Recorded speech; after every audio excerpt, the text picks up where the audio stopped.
And we were kind of dreaming up what sessions to put on the agenda today. I knew I had to kick us off with these two. They're going to talk to you about generative AI and specifically about GPTs.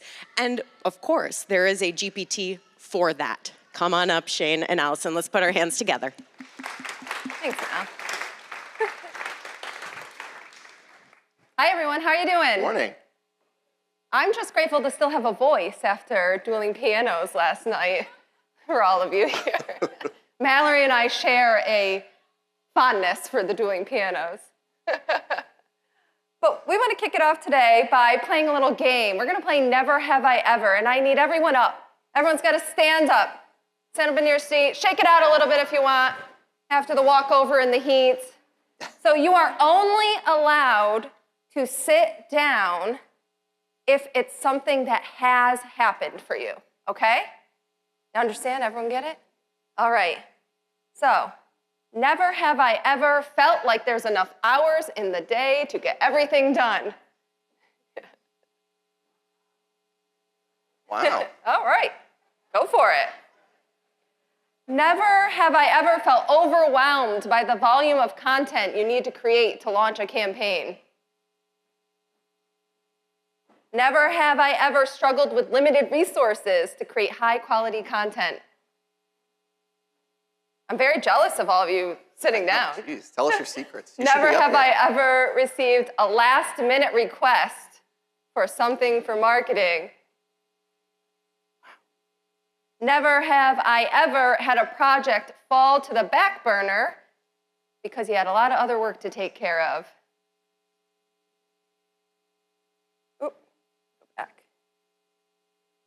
Well, I have good news for all of you who are still standing. Shane and I are going to walk through 3 very specific examples of how we have used ChatGPT to help with those very things. Not enough time, not enough resources, too many project requests. That's what we're going to do. Go ahead, you can have a seat. But first, we have a disclaimer. Yeah, so the disclaimer here is that Allison and I, while we use AI a lot, we are not experts. And so these are not artists could do approved. Some of these will not be artists could do approved methods of going about things, but hopefully very helpful. So we've got a couple scenarios that we're going to play out for you that, at least in our worlds, happen fairly frequently, and I would imagine happen to a lot of you all. So example number 1 is the need to create content with few to little or to no resources in some cases. And so the example that I'm going to share today is a situation where I needed to create a new website page for a new program. I had nothing. I had a 1-page proposal from our dean, and of course, the content was needed ASAP, immediately. Everything is urgent. And so what do I do? So here's the background, and I know you may not be able to read this, but essentially, I got a message from my boss at 11:23 a.m., and it says, Shane, did you create a web page for this non-credit leadership academy that we have at Muhlenberg? No. Not only have I not, I haven't even begun to think about making this. It honestly, I may have forgotten the project, but it fell to the back burner. And so you can see, well, maybe you can't, but at 12:03 p.m., I was able to send him the link to the page that I had not created just a half an hour ago. So how? So basically, I knew what I had. I had a program proposal. I had other pages I wanted this page to look like. I had our brand guidelines, our style guide. I had some other language that I could use. But I didn't have a lot, and I didn't have a lot of time to do it because, this is an urgent request, so everything's urgent. So here's where I turned to ChatGPT. And again, this is, if Artis was here, he'd be shuddering at the fact that this is a Word doc and not a TXT file. So, but anyway, I basically said, help me write a page for our non-credit leadership academy. So I uploaded the page that I had, and basically, with everything I had in the background, said, write it in our style and voice and our brand guidelines, and use this page as the structure for the content. So I didn't have time to interpret this 1-page program that was written in an academic way, and so I did my best with what I had. So you can see what came back within a couple seconds is probably something you're used to seeing. at the very least, a good kind of starting point for me to work from. The same way I would check my team's work, the same way I would ask somebody to prove my work, is to go through and edit it, of course. We're not gonna publish things right away. There are some things in here that I cut out or that I changed, but in a crunch, it gave me what I needed to get something up on our website in what would have taken me, a couple of hours. So saved me a lot of time. And I was able to point my boss to this finished page on our website. And so within less than a half an hour, I was able to create this page in really a simple way to go about it, just by using what I had, using ChatGPT, and just giving it some instructions to get me started. I will say this is a pretty common occurrence for me. I am, a team of not many, and so any new program it's on us to create content for. A program like this, with all of the other things going on, for those that were still standing when something falls to the back burner, welcome to my life. But these are why the tools are so important, so useful, and you don't need to be an expert to do something like this. Now, if only, which I know will be coming, the AI could then actually just do all the website editing too, because one of my least favorite things is to actually have to log into the content management system of the website and do the editing. So that's the next, right? All right, my example is letters from program chairs to prospective students. So let me tell you the background of this. We're very, very, very lucky at Siena that we have a community, and especially our faculty, who want to be involved in recruiting our prospective students. It's a wonderful thing. But when they come to you and they want to help, you have to be able to filter that help to what's going to work, right? And that is more work, usually for the marketing team. So how do you manage around this? That's where we're looking around at each other thinking, how are we going to do this? We do believe in this, and we want to get the faculty connected to the students, but how are we going to do this? What we knew it couldn't be is another email. We have a very, very specific communications flow that we do with admitted students, and it works really well. So we didn't want to disrupt that, and we also know that just another email from students, they're not likely to engage or reply to the faculty anyway. So what's the right format? We knew it needed to resonate. Love faculty. I'm actually a faculty member. I teach as an adjunct in the marketing department, but maybe we're not always the best at talking about the things that resonate with the students about our program, right? We maybe want to go to, well, here's all the courses you're going to have to take. Yeah, that's not what necessarily they're looking for unless they're really cool courses. So we knew it needed to resonate, and we knew about our audience that they're worried about career. They're worried about what's their learning experience going to be in the classroom. Who are they going to be with? Who are their professors going to be in terms of mentorship and not just knowledge experts?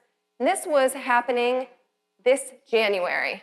Does anyone know, if you work on an enrollment marketing team, what was happening in this January? FAFSA, disaster. There's so many other words that we could call it that I will refrain from using it. This is not a time to be having to figure out something new, some big project like this. We also have over 30 majors at Siena. This is a big project. We did have content on hand. We have really great program website content, and my videographer the prior year had created videos for many of these programs. So we had some content from which to start, which is always a great place to begin. So how did we write 24 custom letters? I told you we had over 30 majors, but not everybody opt in, and some of them were really small majors, so I wasn't fighting for them to add more work to this project. How do we write 24 custom letters in just a couple of weeks? And I say couple of weeks because I'm talking about more than the writing. We had to write them, we had to get them printed, get them sent to the right student and mailed too. We did all of that in-house. So the actual writing didn't take that much. Well, there's a GPT for that. So the first step is to gather program information. All right, you want to have as much information that you can give ChatGPT as possible. So you need to ask yourself questions. These are questions that we usually ask as we embark on a content project anyway, right? Who are you? So tell ChatGPT who you are. I am the content marketer for Siena College. That's always a helpful prompt to have in when you're constructing your prompt. What is the goal?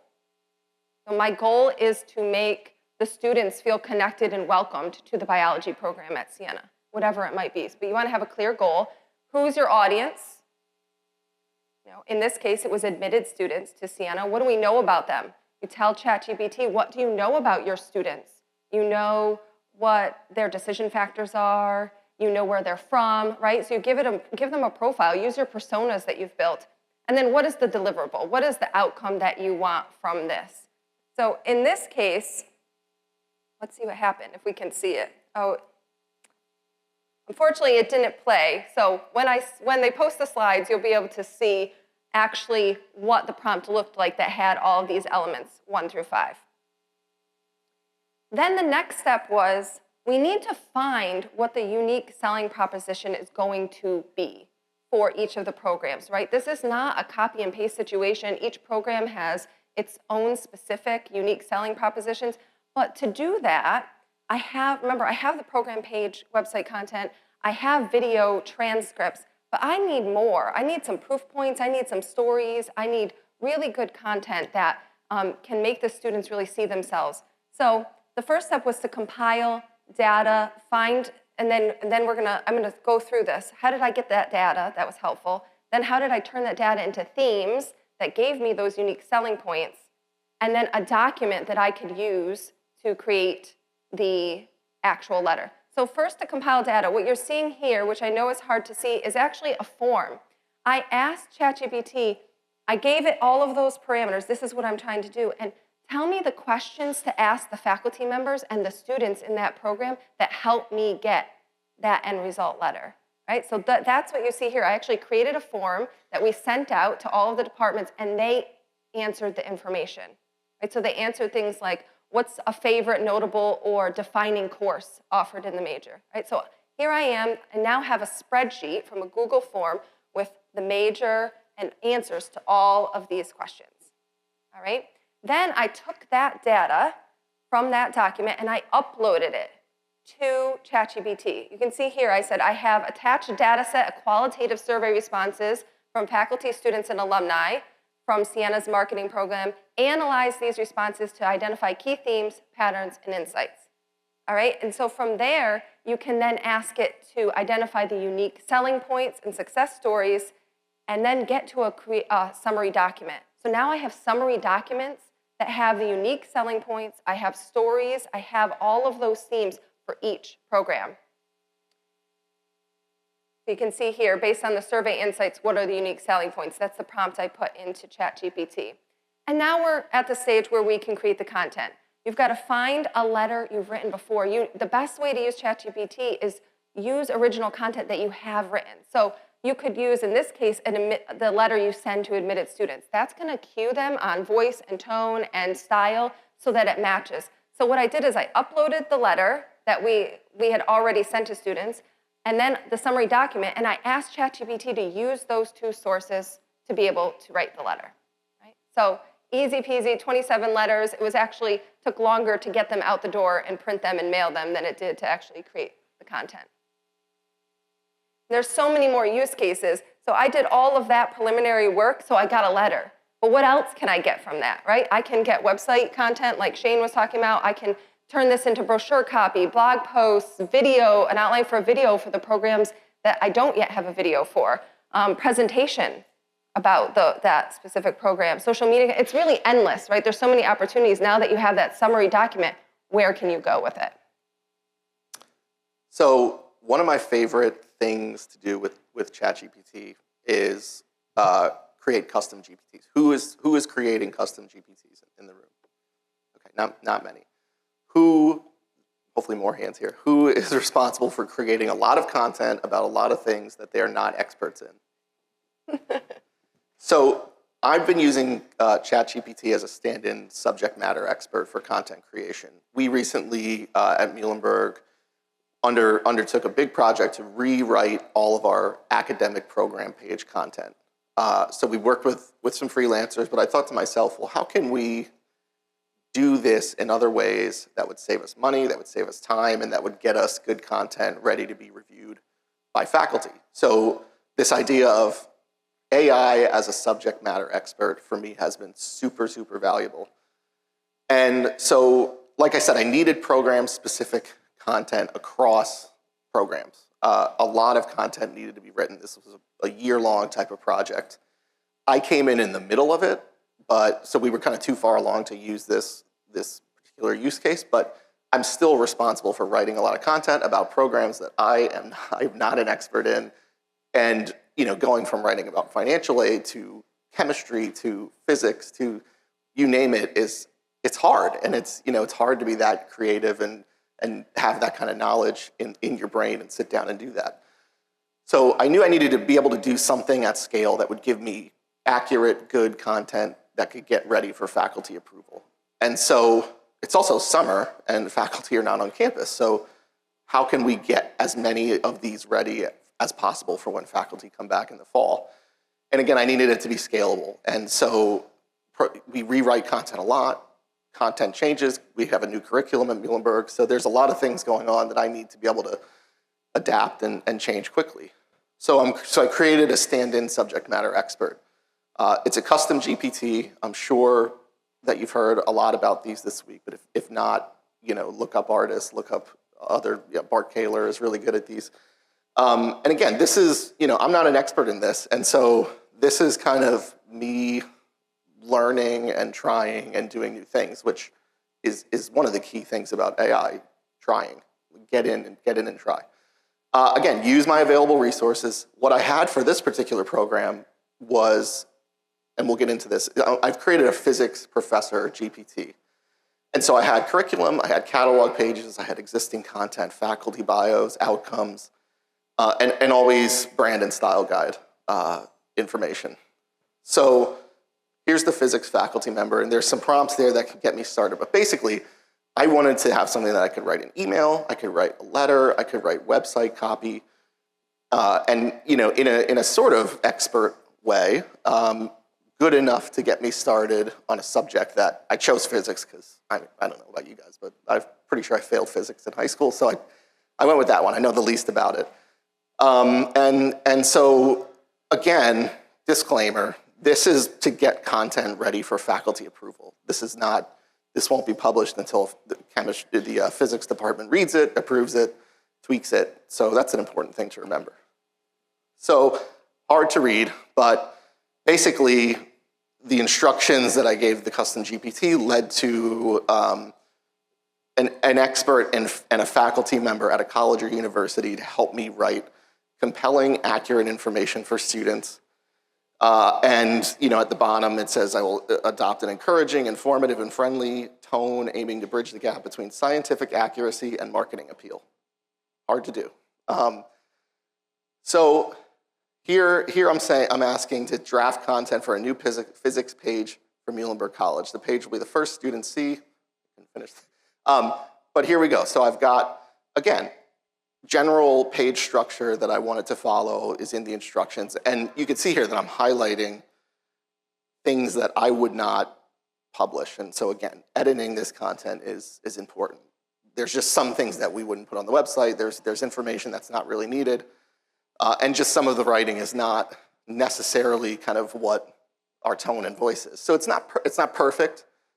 It needs to be edited. But what it does is give me a really good starting point for a subject that I don't know much about. And it also allows me to do this at scale. I've created physics, biology, statistics, custom GPTs that we can, the next time we need to rewrite content, we can have these tools at our disposal. I can share them with my team. We've created a student life expert at Muhlenberg College for our social media team. And it just gives us starting points that when our creative side of our brain needs a break or is just not working at that time when it's 3 o'clock in the afternoon and you have to do something, we've got a scalable solution that at least is getting us a starting point. I think a lot of us in the room would agree that it's hard to sit down and write about a subject that you don't know about, and it takes time. And so the hours that I'm saving being able to write multiple pieces of content on multiple channels in the span of a couple of minutes is really a game changer for us. I think what's nice about custom GPTs too is those pieces that it didn't get quite right, you can go back in and refine your prompt so that the next time it gets it right. Yeah. I've also done my edits to it and then told it, hey, this is what I ended up using. Take this into account in the subsequent prompts that come in. So you can refine it and then teach it to be better. So it's not going to come out perfect. Yeah, it's a great point. In this particular GPT example, I went back into the instructions and said, we don't ask students to contact communications. Please don't contact our communications office. We don't write intros in this way. We don't really, there's some things there. So I went back and said, don't do these things. And what came back, as Allison just mentioned, is better content. And so once I perfected this particular one for where I needed it to be, now I'm able to scale that in the way that I want. So I'm going to run through a couple key takeaways overall, just things that Shane and I agree on and we've really learned by doing and by making mistakes with it, right? And it not working. So the first thing is using as much detail as possible in your prompts.